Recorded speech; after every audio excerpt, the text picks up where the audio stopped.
Salut à tous. Si vous aimez nos musiques, abonnez-vous à notre chaîne pour ne rien manquer. N'oubliez pas de liker et de partager avec vos amis. Votre soutien nous motive énormément et nous encourage à publier encore plus de super morceaux pour vous. Merci et à bientôt pour de nouvelles découvertes musicales.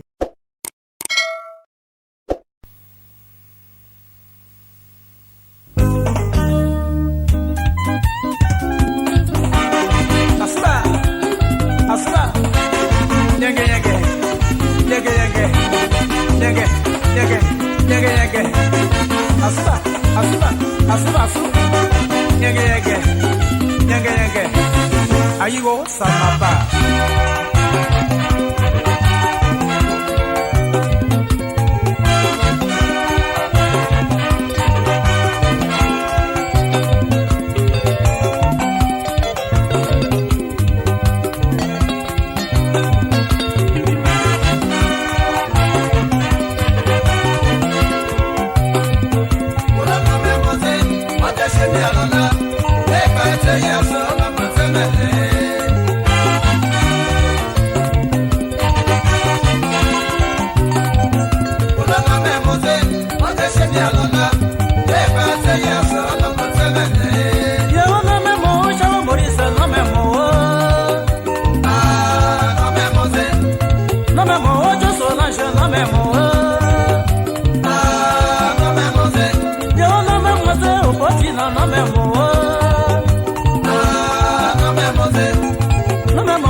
Abidon vous versez vraiment.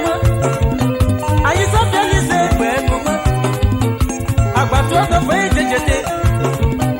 Tata de foyer de jeté. Amaya Yeshibe vraiment. Adou Atana de jeté. Adipoye ne vraiment. Ama Philippe vraiment. Yo non me mose pour la santé non me mo. Non me mose. Yo non me mose, il faut pas la non me mo. Non me mose.